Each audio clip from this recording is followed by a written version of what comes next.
जी अस्सलाम class, welcome in session 2। और मैं आपसे स्क्रीन शेयर कर लूँ और फिर मैं आपके स्टूडेंट्स को शेयर कर दूँ।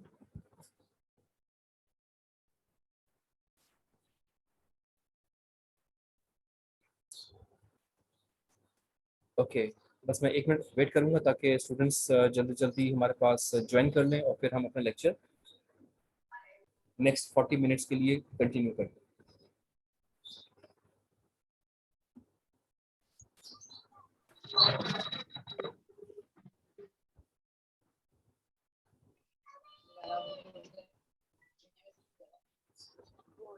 किसमें चली गई है कौन सी? चवेरिया, अपना माइक म्यूट कीजिएगा।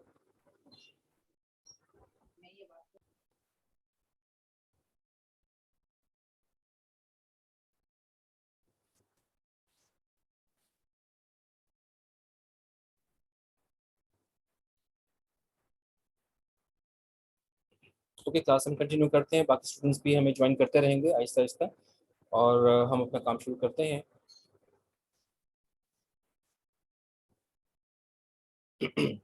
हम बात कर रहे थे कि हमारे पास पाकिस्तान में पेट्रोल पंप्स पे पेट्रोल की प्राइसेस तो गवर्नमेंट सेट कर देती है। गवर्नमेंट का जो कंट्रोलिंग डिपार्टमेंट है वो सेट कर देता है और हम उसको फॉलो करते रहते हैं। तमाम पेट्रोल पंप्स उस प्राइस को फॉलो करते हैं, लेकिन बहुत सी कंट्रीज़ में ऐसा होता है कि पेट्रोल पंप्स हर रोज़ सुबह अपनी प्राइस खुद सेट कर लेते हैं, जो भी उनको एक रेंज दे दी जाती है और उस पर वो अपनी पेट्रोल को सेल करते रहते हैं। तो यहाँ पर एक एग्जांपल बताई गई है कि यहाँ पर एक पेट्रोल पंप है। हम तो कहते हैं पेट्रोल पंप, तो बहुत सी कंट्रीज़ में जैसे कि अमेरिका और बहुत सी और कंट्रीज़ में इसको गैसोलीन कहा जाता है। जैसे यहाँ आपको लिखा नज़र आ रहा है, इमेजिन दैट 2 गैसोलीन स्टेशंस। तो गैसोलीन का शॉर्ट हो जाता है गैस। तो बहुत दफ़ा अमेरिकन कहते हैं हम गैस लेने जा रहे हैं। तो गैस का मतलब वहाँ पर सीएनजी गैस या एलपीजी गैस की बात नहीं होती है। वहाँ पर गैस का मतलब पेट्रोल होता है। ठीक है, तो इस तरह से बात होती है। और जो स्टूडेंट्स ज्वाइन करते जा रहे हैं अपनी अटेंडेंस प्लीज़ मार्क करते रहिएगा ताकि आप भूल ना जाएं। और आपकी अटेंडेंस क्योंकि इसी से ही मार्क होनी है, तो इसलिए ये थोड़ी बहुत इंपॉर्टेंट चीज़ है यहाँ पर। अच्छा क्लास, तो हमारे पास यहाँ पर बात हो रही थी कि यहाँ पर आपके पास बात बताई जा रही है कि सुबह को एक पहले पेट्रोल पंप है, उसके बाद फिर दूसरा पेट्रोल पंप है। अब जब कार्स आना शुरू होंगी किसी एक तरफ से, तो वो पहले पेट्रोल पंप को देखेंगी उसमें क्या प्राइस है, फिर दूसरे पेट्रोल पंप को देखेंगी और फिर फ़ौरन डिसीजन ले लेंगी कि आज हमें पेट्रोल पहले पंप से लेना है या सेकंड पंप से लेना है। तो इस तरह से उनके पास वो प्राइसेस सेट हो जाती हैं।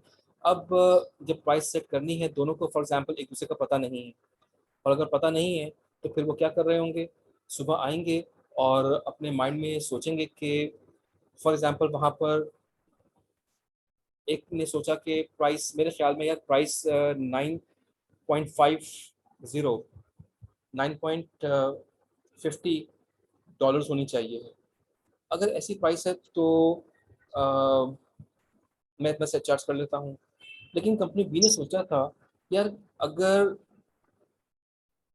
But if station B thinks I will charge 9.50 they will charge $9.49।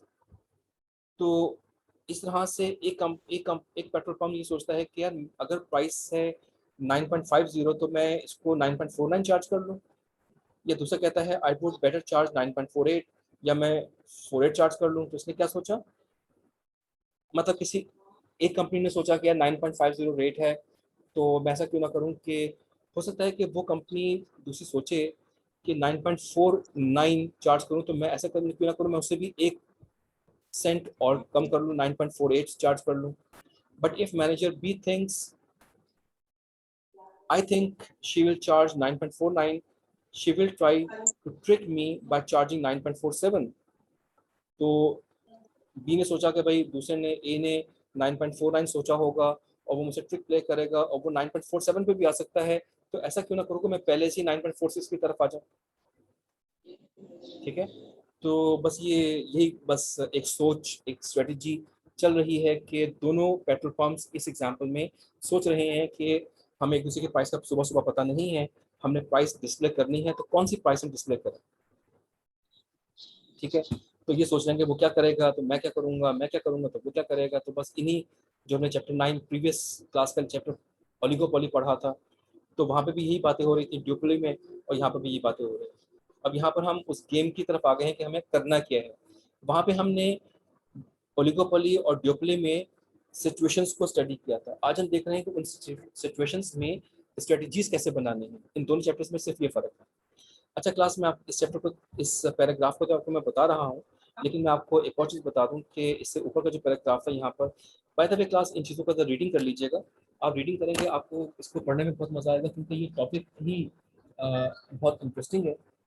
और जब आप पढ़ेंगे तो आपको ये बिल्कुल सिंपल वे में समझ में भी आ जाएगा, और बिल्कुल आसान सा टॉपिक है, ठीक है। तो इसको जब हम इस तरह की बातें करते हैं कि ये हमें पता नहीं है और हम सोच रहे हैं कि हमारा राइवल क्या करेगा तो हमें कौन सी प्राइस सेट करनी है, वो हमसे भी ज़्यादा प्राइस सेट नीचे लेके चला जाएगा तो मैं उससे भी नीचे लेके चला जाऊँ, तो ये सारी सोच है, ये थिंकिंग है, स्ट्रेटजीज बनाना है। तो इसे हम कहते हैं Bertrand duopoly game. This type of game often is called the Bertrand duopoly game. Duopoly वही ओलिगोपोली में जब दो प्लेयर्स होते हैं, दो कंपनीज हैं, राइवल्स हैं, और बेटरेंट ये उसका एक नाम दे दिया गया है। तो ये हमारे पास साइमल्टेनियसली मूव, दोनों लोग, दोनों कंपनीज एक साथ मूव करेंगी और उसको लेकर चलेंगे, ठीक है क्लास। तो ये आपके पास पैराग्राफ है तो पढ़िएगा, और बाद में आपको बहुत मजा आएगा पढ़ने का, बहुत अच्छी चीज़ें लिखी हुई हैं। अच्छा अब हमारे पास मैं आपको दोबारा से बता दूं कि हमारे पास जो दो डेफिनेशंस थी और फिर दो डेफिनेशंस आई, तो क्या हुई। यहाँ पर हमारे पास डेफिनेशंस थी साइमल्टेनियस मूव और सिक्वेंशियल मूव, ये हमें समझ में आ गया था। फिर हमारे पास दो डेफिनेशंस आई, वन शॉट और रिपीटेड गेम, ठीक है, वन शॉट गेम या रिपीटेड गेम। तो हमें ये चार तरह की सिचुएशन नजर आई, दो एक तरह की बातें हो रही हैं और दो एक तरह की बातें हो रही हैं। अब यहाँ पर जब आपके पास नेक्स्ट टॉपिक शुरू हो रहा है तो इन्होंने क्या कहा, पहले हम डिस्कस करेंगे simultaneous move, one shot game. तो साइमल्टेनियस मूव, इसमें वहाँ पर सिक्वेंशियल की बात नहीं हो रही है, साइमल्टेनियस जो पहला पॉइंट लिखा हुआ था। साइमल्टेनियस का मतलब है एक साथ मूव होनी है, लेकिन एक ही दफा होनी है। आप बात समझ रहे हैं ना, एक ही दफा होनी है, वन शॉट, या रिपीटेडली होनी है। लेकिन यहाँ पे हम क्या डिस्कस करेंगे, साइमल्टेनियसली, दोनों ने डिसीजन एक साथ लेना है, जिसमें दोनों को एक दूसरे के बारे में पता नहीं है, और ये होना भी एक ही दफा है। तो ये हमारे पास हेडिंग आ रही है जिसमें हम ये डिस्कस करेंगे। आई होप अब आपको ये बातें समझ में आना शुरू हो गई होंगी कि इसका मतलब अब है क्या। This section presents the basic tools used to analyze simultaneous move one-shot game.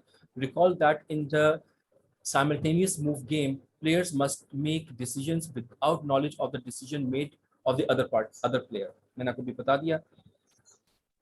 The fact that a game is one shot simply means that the players will play the game only once. तो एक दूसरे का पता भी नहीं है और game भी एक ही दफ़ा प्ले करनी है, डिसीजन भी एक ही दफ़ा लेना है। ऐसी क्लास बहुत सारी सिचुएशन होती हैं। फॉर एग्जांपल मार्केट में दो तरह की कार्स आ रही हैं, और दोनों ने, फॉर एग्जांपल जैसे कि हमारे पास 2022 का मॉडल, नई गाड़ियों का मॉडल हमारे पास अभी तो हम इस वक्त मई 2021 में मौजूद हैं। अगले साल का मॉडल हमारे पास लेट्स से होंडा है और टोयोटा है, दोनों ने अपने शेप्स भी चेंज कर दी हैं और उसमें प्राइसेस भी रिवाइज की हैं। अब दोनों को नहीं पता कि प्राइसेस उन्होंने क्या रखी हैं। अचानक वो, फॉर एग्जांपल इसी 2021 के आखिरी जो 2-3 महीने हैं, जैसे अक्टूबर 3 लास्ट मंथ, उसमें वो मार्केट कर देंगे। अब वो एक दूसरे को देखकर प्राइसेस चेंज करना तो ऐसी कंपनीज के लिए बहुत बुरी बात हो जाती है। वो कहते हैं नहीं, हम एक रिप्यूटेबल कंपनी है और हमारी रेपुटेशन है, हम बस जो प्राइस कह रहे हैं, हालांकि वो देखते हैं, सोचते हैं दूसरे के बारे में, लेकिन कहते हैं बस हमने जो कह दिया वो हमारी प्राइस बन गई है। अब उन्होंने अगर प्राइस कभी ज़्यादा रख दी होगी, कभी कम रख दी होगी, तो फिर उनके लिए अगले पूरा साल या 1-2 साल तक उनको नुकसान रहता है। इसलिए कि ये एक आम तरीका नहीं है कि फॉरेन प्राइसेस एक दूसरे को देखकर चेंज करते चले जाए। ओके,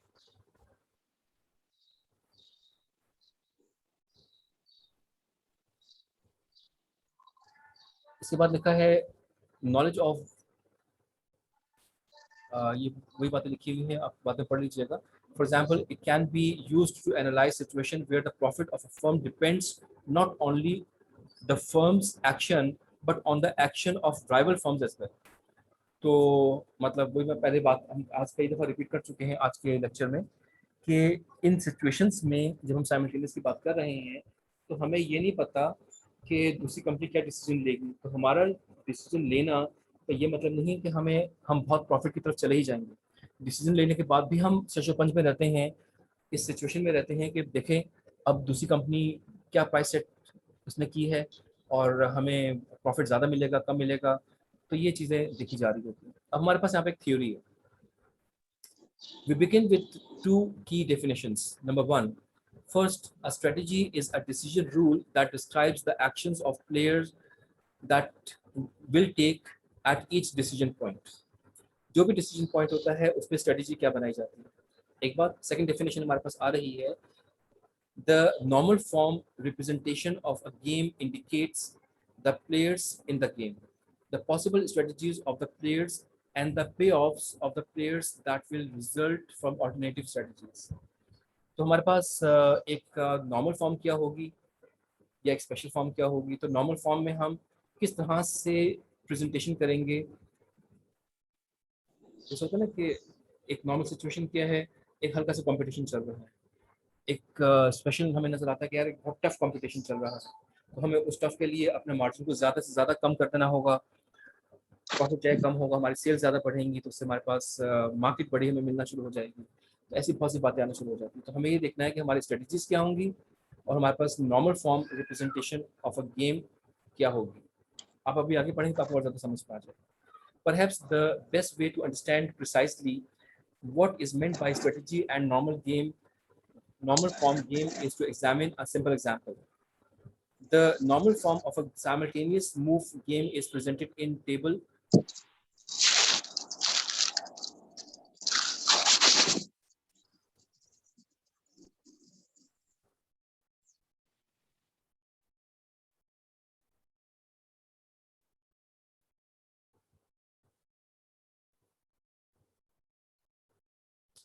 ओके, सो ये हमारे पास एक टेबल 10.1 आ रहा है.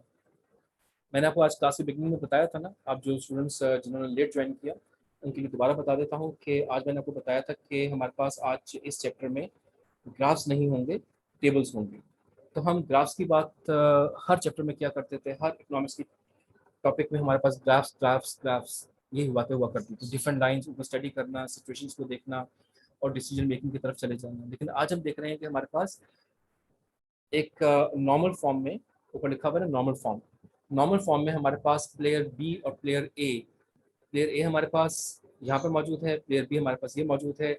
और डिफरेंटली दोनों के पास स्ट्रेटजीज जो बनाई जा रही हैं वो दो दो तरह की पॉसिबिलिटीज उनके पास नजर आ रही हैं. प्लेयर ए जो है वो अप एंड डाउन की बात कर सकता है और player be left and right prices की बात कर सकता है. ठीक है, मतलब प्लेयर ए इस टेबल में जो भी प्राइस देखेगा वो ऊपर या नीचे लिखने की बात करेगा, ऊपर की प्राइस नीचे की प्राइस, या प्लेयर बी जो है वो लेफ्ट या राइट की प्राइस करेगा. अब इसमें एक और चीज़ ये बताई गई है कि जो पहले प्राइस लिखी गई है वो ए की है और जो राइट पे लिखी गई है वो बी की है. इसका मतलब ए की प्राइस बी की प्राइस, ए की प्राइस बी की प्राइस और ये ए की प्राइस और बी की प्राइस. अब इसमें से क्या होगा. फॉर एग्जाम्पल अगर प्लेयर ए सोचता है कि मुझे क्या करना है साइमल्टेनियस सिचुएशन में, अगर मैं ये प्राइस सेट करता हूँ तो मैं तो लॉस में चला जाऊँगा, और फिर अगर मैं ये प्राइस सेट करता हूँ तो मैं यहाँ पर पहुँचा. लेकिन इसी तरह से अगर प्लेयर बी ने ये प्राइस सेट ना की या ये ना की और ये कर दी तो फिर क्या होगा, फिर मुझे 15 या 10 रखना होगा. या फॉर एग्जांपल प्लेयर बी सोचता है कि मुझे 20 या 10 रख दिया है तो प्लेयर ए क्या रखेगा, वो 10 या 15. आपको नहीं समझ में आ रहा होगा, ठीक है ना, आपको समझ में नहीं आ रहा होगा कि ये बात हो क्या रही है. अब हम यही पढ़ना चाह रहे हैं कि हमने पहले उन पॉसिबिलिटीज को लिख लेना है और फिर बाद में उनको स्टडी करना है. सिचुएशन थोड़ी सी कॉम्प्लिकेटेड होना शुरू हो जाती है. मैं आपको ये बता दूं कि हम पिछली क्लास में जो लास्ट टॉपिक्स पढ़ रहे थे उनमें हमने ये डिस्कस किया था कि किस तरह से हमारे पास प्राइस में चेंजेस आते हैं, कंपनी ए ने चेंज किया तो क्या कंपनी बी चेंज करेगी हाई प्राइस के वक्त में या लो प्राइस के वक्त में, तो हमारे पास अगला इक्विलिब्रियम पॉइंट क्या बनेगा, हम इन चीज़ों को स्टडी कर रहे थे।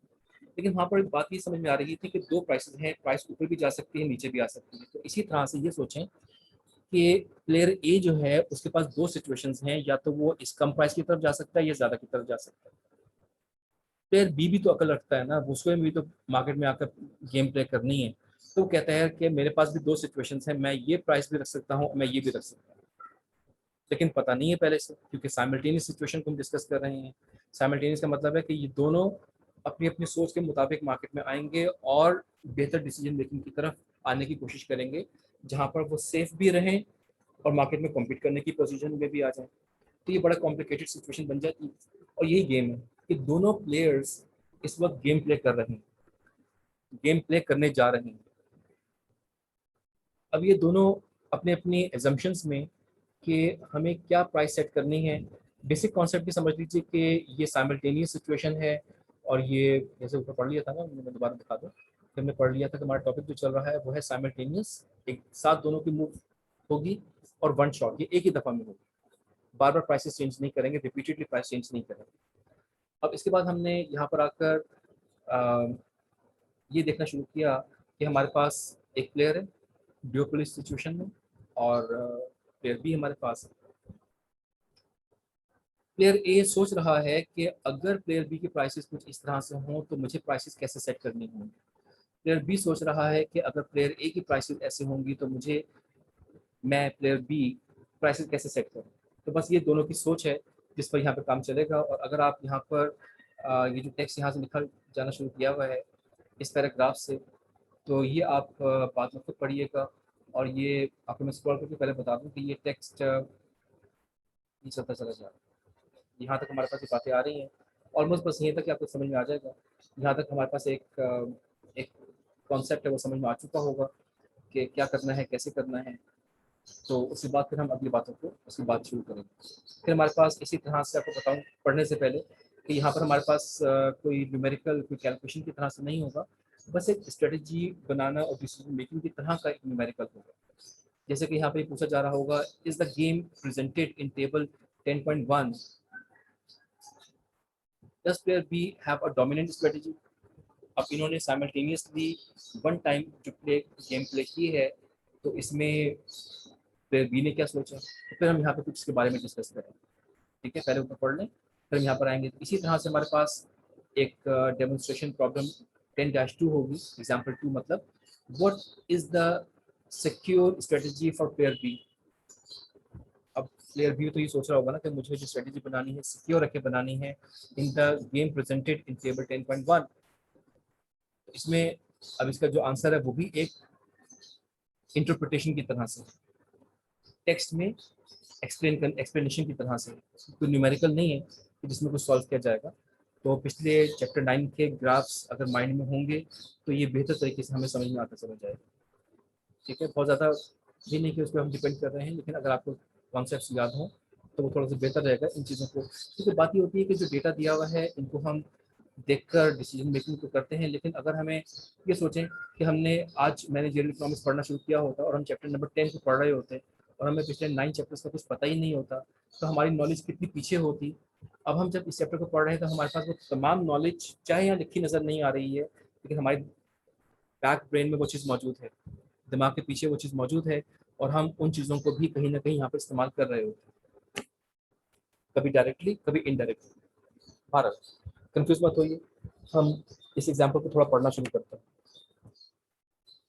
आपके पास एक नोटबुक तो है ही, ये टेबल्स आप जल्द से ड्रॉ कर लें।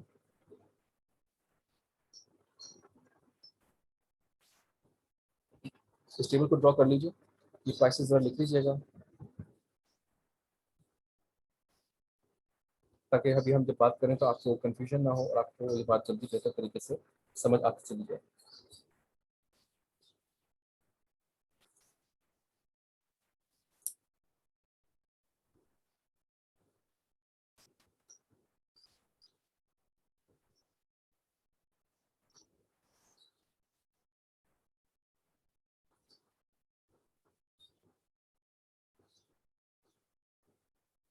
ठीक है क्लास, आपने ये चंद रीडिंग से नोट कर ली होंगी। अब हम थोड़ा पढ़ना शुरू करते हैं कि हमारे पास यहाँ पर क्या बात की जा रही है। हम यहाँ से पढ़ना शुरू करते हैं। Player A has two possible strategies. अब जो है प्लेयर ए सोचें, अच्छा सारी जितनी बातें हैं ना ये सब सोच की बातें। उसने ये सोचा तो वो ये सोच रहा होगा, तो उसने प्लेयर बी के बारे में ये सोचा तो इसका प्रॉफिट ये होगा तो उसका प्रॉफिट, ये सारी सोचें। ठीक है, इसमें हमें कुछ बातें समझ पता नहीं चल रही हैं, तो हम इन सोच और हमारी जो एक्सपीरियंसेस होते हैं लाइफ में हमारे बिजनेस में जाने के वक्त, तो फिर वो जो बहुत सारे हम कहते हैं ना यार कि मेरे ख्याल में ऐसा होगा। तो जब हम कहते हैं ना मेरे ख्याल में ऐसा होगा, तो ऐसा नहीं कि एक इंसान ऐसा है जिसने कुछ भी पढ़ा नहीं है, वो कह रहा है मेरे ख्याल में ऐसा होगा। इसका मतलब वो अपने दिमाग में एक टॉस कर रहा है, यार ऐसा होगा नहीं तो वैसा हो जाएगा, फायदा हो जाएगा नुकसान हो जाएगा। लेकिन एक पढ़ा लिखा इंसान जब बहुत सारे कोर्सेज पढ़ता है और बहुत सारी चैप्टर्स पढ़ता है, उनके बहुत सारे टॉपिक्स पढ़ता है, तो उसके जहन में वो चीज़ें होती हैं। वो उन सब चीज़ों को अपने माइंड में कहीं ना कहीं इस्तेमाल कर रहा होता है, और वो देख रहा होता है कि यार कि अगर मैंने ऐसे किया तो वो ऐसे हो जाएगा, वैसे होगा तो ऐसे हो जाएगा, मुझे ये काम ऐसे कर लेना चाहिए। तो ये सारी सोच की बात होती है, स्ट्रेटजीज बनाई जा रही होती है। और हम कभी कभी जैसे आपने ये इस टेबल को अपने पास नोट कर लिया है, तो कभी कभी हम इन सोचों को, हमारे थॉट्स जो होते हैं, इन चीज़ों को इन फिगर्स में आकर भी यूज़ करते हैं। चले पढ़ते हैं, देखते हैं हमारे पास क्या लिखा हुआ है। थोड़ा सा पढ़ेंगे, बड़ा मजेदार चीज़ें होंगी। Player A has two possible strategies. देखिए क्लास, मैं आपको ये सारी चीज़ों की समरी वर्बली भी बता सकता हूँ, लेकिन उससे आप कंफ्यूज बहुत हो जाएंगे। और लिखा हुआ होगा, 3 पैराग्राफ्स हमारे पास है। ये पैराग्राफ है, एक सेकंड पैराग्राफ ये है, थर्ड पैराग्राफ हमारे पास ये है, और शायद हम ये फोर्थ पैराग्राफ तक भी चले जाएंगे, और बस खत्म। तो हमें यहीं तक ही पढ़ना है, और इन 4 पैराग्राफ्स में बहुत से कॉन्सेप्ट समझ में आ जाएंगे, ताकि आप बाद में जब पढ़ें तो आपको ये पता हो कि हमने क्या पढ़ा था, उसमें क्या लिखा हुआ था, और उसका मतलब क्या था। Player A has two possible strategies. He has chosen up और डाउन। अब मैं आपको क्योंकि टेबल बता चुका हूँ तो आपको समझ में आ गया होगा अप एंड डाउन का मतलब कि अपने पास नोटेड टेबल को देखते रहिए। प्लेयर ए हमारे पास है जो अप एंड डाउन प्राइसेस को ही देख सकता है। ठीक है, okay. Similarly the feasible strategies for player B are left and right. वो अपने मुताबिक देख रहा है। This illustrates that the players may have different strategic options. इसका मतलब दोनों के पास एक एक ऑप्शन नहीं है, उनके पास दो दो ऑप्शन हैं, या ज़्यादा ऑप्शंस भी हैं। आपने देखा 400 ऑप्शन उनके पास है, कि अगर प्लेयर बी ने प्राइस कम की तो मेरे पास दो ऑप्शन हैं। प्लेयर बी ने अगर प्राइस ज़्यादा की तो मेरे पास दो ऑप्शन हैं। तो कम करने पे भी दो ऑप्शन हैं, ज़्यादा करने पे भी दो ऑप्शन हैं। आपको पता है वो दो ऑप्शन कौन सी होती हैं? हमने लास्ट चैप्टर 9 में पढ़ा था कि ओलिगोपोली में या ड्यूपोली की हमने बात की थी, दो कंपनीज। हमने वहाँ पर ग्राफ्स को देखा था कि हमारे पास अगर पहली कंपनी प्राइस चेंज करती तो क्या दूसरी कंपनी, चलिए चेंज को हम कह देते हैं, अगर पहली कंपनी प्राइस इंक्रीज करती है तो क्या दूसरी कंपनी प्राइस इंक्रीज करेगी, मैच करेगी या नहीं करेगी? और अगर पहली कंपनी प्राइस डिक्रीज कर देती है तो क्या दूसरी कंपनी प्राइस डिक्रीज करेगी या नहीं करेगी, मैच करेगी या नॉट मैच करेगी? याद आ गया वो बात? यहाँ पे एग्जैक्टली वही बातें हो रही हैं। तो वहाँ पे चार सिचुएशंस ही बन जाती हैं उनमें, कि प्राइस राइज करने में और प्राइस लो करने में दूसरी कंपनी राइवल हमारे साथ आ रहा है या नहीं आ रहा है। तो इस तरह की बातें हमारे पास यहाँ पर वही बात हो रही है। Again, by calling the strategies up and down and so on, we emphasize that these actions can represent virtually any decisions. मैं आपको बता रहा था ना कि हर चीज़ सोचों में होती है, इंसान के थॉट्स होते हैं। तो यहाँ पे ये कहा है कि एक्शंस कैन रिप्रेजेंट वर्चुअली। तो वो एक्शंस, या वो ऐसा करेगा तो ये हो जाएगा, हम ये करेंगे तो ऐसा हो जाएगा, अगर उसने ऐसा प्राइस कर दी तो फिर क्या होगा। तो ये सारी हम सोच रहे हैं, वर्चुअली हमारे पास बातें नजर आ रही हैं। हम कुछ नंबर्स को देखकर बात कर तो लेते हैं, लेकिन सारी बातें वर्चुअली हमारे पास आ रही होती है। For instance, up might represent rising the price and down lowering price, ये हम अभी डिस्कस कर चुके हैं। और up is up a high level of advertising and down a low level of advertising. ये हम पहले शुरू में डिस्कस कर चुके हैं कि हम ये गेम थ्योरी को प्राइस सेट करने में या एडवर्टीजमेंट सेट करने में किसी जगह पे भी यूज कर सकते हैं। नेक्स्ट पैरा पढ़ते हैं। फाइनली द पे ऑफ्स, मतलब हमारा जो प्रॉफिट है, The payoffs of the two players are given by the entries in each cell. ये जो आपने भी नोट की है numbers. For of the matrix का मतलब tabular format. The first entry refers to the payoff of player A. आप देख रहे हैं पहली एंट्री क्या है, player A की बात है. And the second entry denotes the payoff of player B. player B को क्या payoff मिलेगा?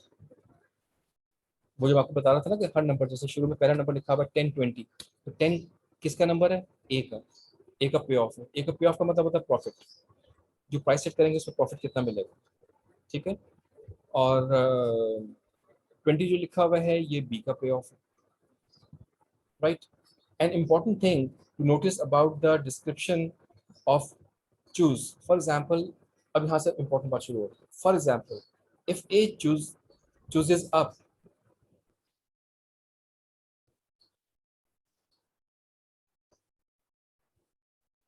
ये क्लासी वाली बात हो रही है. इफ ए चूजेज अप, अगर ए अप चूज करता है एंड बी चूजेज लेफ्ट, और बी ने लेफ्ट को चूज किया, the resulting pay offs are 10 for A and 20 for B, जो अभी हम बात जैसे करते हुए आ रहे हैं. Similarly, if player A's strategy is up while B's strategy is right, A's payoff is 15 while B's payoff is 8. ठीक है. अब आपको आपने टेबल लिखा हुआ है, आपको समझ में आ रहा होगा कि पे ऑफ का मतलब है प्रॉफिट मिलना. जो भी प्राइस सेट करेंगे, जो भी काम करेंगे, उसका हमें मुनाफा कितना मिलेगा, हमें प्रॉफिट कितना कितना मिलेगा. समझ लें कि ये मिलियंस में बातें हो रही है. 10 मिलियन प्रॉफिट मिलेगा, या 20 मिलियन मिलेगा, या 15 मिलियन मिलेगा, और 8 मिलियन मिलेगा. Since the game in table 10-1 is a simultaneous move one shot game, the players get to make one or and only one decision and must make their decisions at the same time. इस simultaneous का मतलब ही यही है कि एक ही दफा game play होनी है, दोनों एक साथ ही प्ले करनी है. जैसे कभी कभी होता है ना कि कार्ड्स प्ले करते वक्त कहते हैं यार अपने पत्ते शो करो, तो दोनों एक साथ अपने पत्ते शो कर देते हैं. ठीक है. कार्ड्स शो कर देते हैं. तो इस तरह से मार्केट में कौन सी प्राइस सेट करनी है, वो एक साथ ही दोनों प्राइसेस आ रही हैं, तो उन्होंने स्ट्रेटजी अपनी बनाई हुई होती है. और ये बड़ी ज़बरदस्त चीज़ है जो गेम थ्योरी में पढ़ रहा है. Okay. Since the game in table 10.1 is Simon, ये हमने पढ़ लिया. The players get to make one and only one decision and must make their decisions at the same time. Okay, पढ़ लिया यहाँ तक. अब यहाँ से फिर बात शुरू हो रही है. For player A, the decision is simply up or down. Moreover, the players cannot make conditional decisions. Condition का मतलब तो ये होता है ना कि अगर यार ये ऐसा होगा तो मैं ऐसा कर दूंगा. नहीं, वो तो यहाँ साइमल्टेनियस की बात हो रही है, सिक्वेंशियल की बात नहीं हो रही. सिक्वेंशियल में होगा कि अगर वो ऐसा कर देगा तो मैं ऐसा कर दूंगा. नहीं, हम एक साथ ही डिसीजन दोनों के बात आएंगे.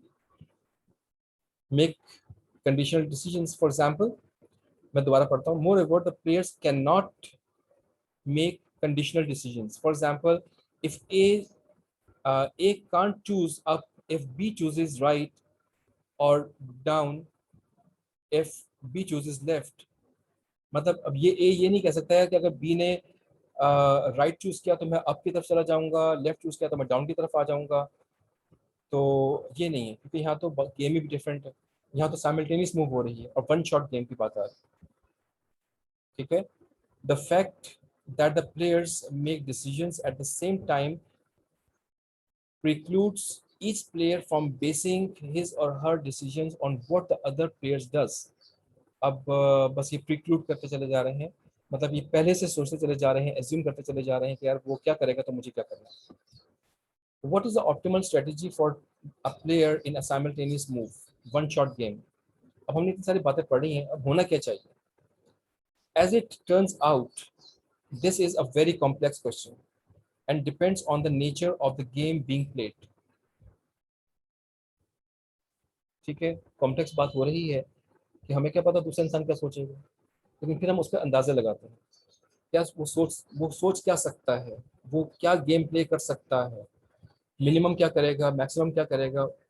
हम उनकी रेंज को आइडेंटिफाई करने की कोशिश करते हैं और फिर देखते हैं कि मिनिमम या मैक्सिमम में क्या काम हो सकता है, और फिर हम देखते हैं कि हम उसके अंदर क्या प्ले कर सकते हैं। What is the optimal strategy for the player in a simultaneous move one-shot game? As it turns out, अब 10 मिनट लगेंगे क्लास हमारे पास। अब जिन स्टूडेंट्स ने अटेंडेंस अगर मार्क नहीं की हो तो प्लीज़ कर दीजिएगा। और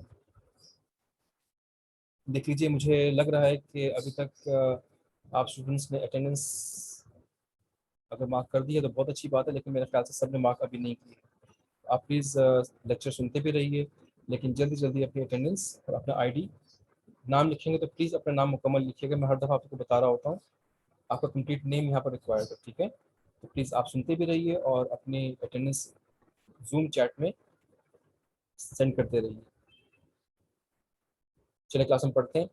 तो यहाँ पे हमने पढ़ा कि for player A the decision is simply up और down. Moreover the players cannot make, हमने पढ़ लिया था।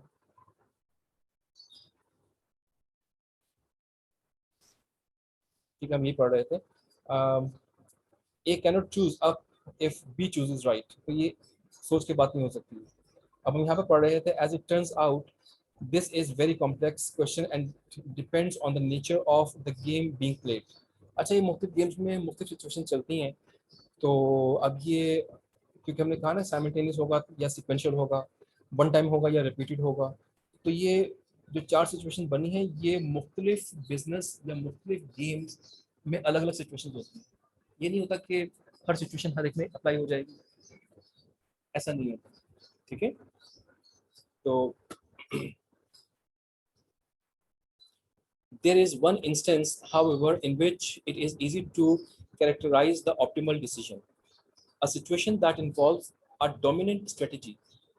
A strategy is a dominant strategy if it results in the highest payoff regardless of the action of the opponent.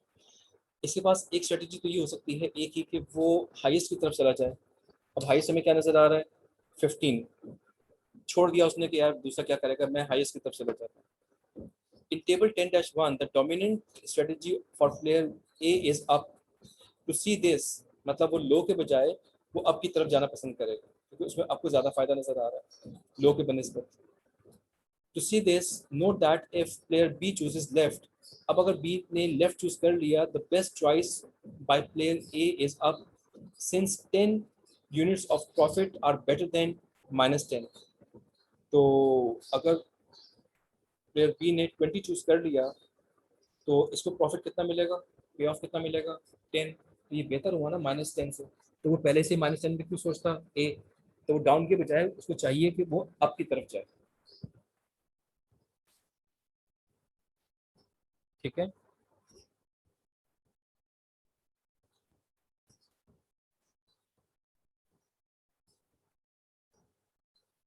तो यहाँ तक हमने देख लिया। इफ बी चूजेस राइट, और अगर बी ने राइट चूज कर लिया, the best choice of A would be up since 15 units of profit are better than 10 units. तो अगर आप देखें, मैं आपको यहाँ टेबल दोबारा से दिखाता हूँ। अगर अप एंड डाउन इन दोनों में प्लेयर ने क्या देखना चाहिए? इसको अप की तरफ जाना चाहिए, और ये देख सोचते हुए कि अगर बी ने साइमल्टेनियस एक्शन ऐसे किया कि उसने 20 मतलब लेफ्ट सेट सेलेक्ट कर लिया, उसके पास 20 हो गए, तो उसको ठीक है, उसका पे ऑफ ज़्यादा हो जाएगा, कोई मसला नहीं है। लेकिन इसका तो -10 की तरफ तो नहीं गया ना, +10 की तरफ आया। तो दोनों में से बेहतर सिचुएशन इसके पास जो ये कर सकता है वो ये कि ये आपको सेलेक्ट कर ले। और अगर प्लेयर बी ने राइट सेलेक्ट कर लिया तो ठीक है, बेशक प्लेयर बी का प्रॉफिट कम हो जाए, इसका प्रॉफिट तो यहाँ से ज़्यादा ही होगा, ठीक है? 15 या 10 के कंपैरेटिवली में 15 ज़्यादा बेहतर इसके लिए है, और -10 या 10 की कंपैरिजन में 10 ज़्यादा बेहतर है। तो इस तरह से प्लेयर ए को अप ही सिलेक्ट करना चाहिए है, ठीक है? इस तरह से आपके पास ये बात आई। अब हम आगे चलते हैं। आपने देखा ना, ये आप एक दफ़ा और बाद में गौर से पढ़ेंगे तो बड़े इंटरेस्टिंगली आप टेबल को भी देखते रहिएगा। अब आप बार बार टेबल को स्क्रॉल करना मुश्किल होगा, तो इसी तरह से टेबल को पहले अपने पास किसी नोटबुक में लिख लीजिएगा और उसको कंपेयर करते चले जाइएगा, फौरन समझ में आता चला जाएगा। इफ बी चूजेस राइट, ये हमने यहाँ तक डिस्कस कर लिया। अब हम यहाँ से देखते हैं ए would B up since 15 units of profits are better than 10 he would earn by choosing down. ठीक है, तो उसको अप में रहना बेहतर है. In short, regardless of whether player B's strategy is left or right, the best choice of player A is up. ये भी हमने डिस्कस कर लिया कि लेफ्ट रहे या राइट रहे बी की स्ट्रेटेजी. ठीक है, उसने चारों पॉसिबिलिटीज लिख के रख ली और देखा कि मुझे करना क्या है, मुझे अप की तरफ जाना चाहिए. Up is a dominant strategy for player ए, ज़्यादा बेहतर स्ट्रेटेजी है. एक प्रिंसिपल यहाँ पर दिया गया है, play your dominant strategy, check to see if you have a dominant strategy, if you have one, play it. तो ये एक अलग से बात दरमियान में आ गई है. हम यहाँ पे चलते हैं. In simultaneous move one shot game where a player has a dominant strategy. ठीक है, इस वक्त उसके पास डोमिनेंट स्ट्रेटजी आ रही है. The optimal decision is to choose the dominant strategy. तो बेस्ट ए क्या कर सकता है कि वो डोमिनेंट स्ट्रेटजी में अप चॉइसेस को ही चूज करेगा गेम थ्योरी में. By doing so you will maximize your pay off regardless of what other opponent does. अब दूसरा ओपोनेंट हमारे पास जो हमारा है वो क्या कर रहा है इसको हम छोड़ देते हैं. हमें पहले तो ये देखना है कि हमें प्रॉफिट कम या ज़्यादा कैसे करना है. क्योंकि देखिए क्लास, कई दफ़ा ऐसा होता है कि दो कंपनीज हैं. अब ये ज़रूरी नहीं होता कि दोनों कंपनीज बहुत बड़ी हैं, उस तक एक बड़ी हो छोटी हो, या दोनों बराबर भी हैं. उनके डिफरेंट सर्कमस्टांसेस हो सकते हैं, सिमिलर प्रोडक्ट्स हो सकती हैं, नहीं भी हो सकती हैं, या बहुत क्लोज प्रोडक्ट्स हो सकती हैं, डायरेक्ट कंपटीशन में है, नहीं है. तो ये इतने सारे कॉन्सेप्ट्स हमारे पास बैक ब्रेन में ये भी काम कर रहे होते हैं. तो जब डिसीजन लेते हैं तो उस वक्त बहुत सारे वेरिएबल्स होते हैं जो हमारे दिमाग में इधर से उधर जा रहे होते हैं, और फिर हम उनमें से चूज करते हैं कि हमें बेस्ट क्या करना है. अब आपने जब इतना पढ़ लिया तब हम यहाँ पर एग्जाम्पल 1 करने की पोजीशन में हैं. इन द गेम प्रेजेंटेड, हमारे पास क्लास बस 3 मिनट रह गए हैं. आप अटेंडेंस ना हुई हो तो मार्क कर लीजिएगा जूम चैट में. In the game presented in table 10-1, does player B have a dominant strategy. हमने कहा कि ऊपर हमने पढ़ा है कि ए की जो डोमिनेंट स्ट्रेटजी है, क्या प्लेयर बी की भी डोमिनेंट स्ट्रेटजी है. ये आपसे क्वेश्चन किया जा रहा है. Player B does not have a dominant strategy. To see this, note that if player A chooses up, the best choice of player B would be left. अब इस वक्त इत्तेफाक से ये नजर आ रहा है कि अगर प्लेयर ए ने अप सेलेक्ट कर लिया तो इसमें बी के लिए बेहतर रहेगा कि वो लेफ्ट पर रहे. अब हम बी के पर्सपेक्टिव में बात कर रहे हैं. अब बी क्या सोचता है. Since 20 is better than the payoff of 8, she would earn by choosing right. But if A choose down, the best choice by B would be right. अब इस केस में अगर A ने डाउन चूज कर लिया तो B के लिए ज़्यादा बेहतर होगा कि वो राइट की तरफ चला जाए. ठीक है ना. The best choice of B would be right since 10 is better than the payoff of 7. तो अगर A अप होता है तो B लेफ्ट पर आ जाए, A डाउन होता है तो B राइट की तरफ चला जाए. ठीक है, तो ये स्ट्रेटजीज हैं. Thus there is no dominant strategy for player B. तो एक स्ट्रेटजी उसके पास नहीं है, मतलब वो लेफ्ट राइट में किसी एक चीज पर रुक नहीं सकता है. जबकि प्लेयर ए, गौर से देखें, प्लेयर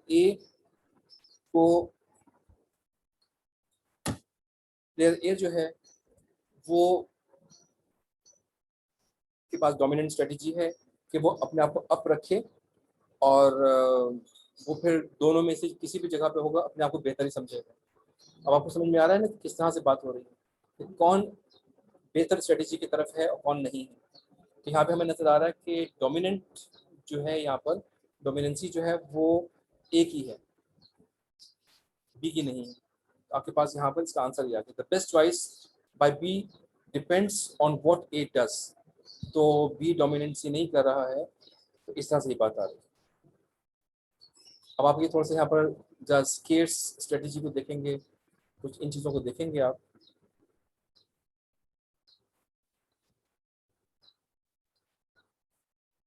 जी मेरे ख्याल से आप सब ने ही हामिद, आपका नाम क्या सिर्फ हामिद है? अगर हामिद ही सिर्फ आपका नाम है तो ठीक है। नाम वो होना चाहिए जो हमारे पास हमारे आपके पास अटेंडेंस शीट में मौजूद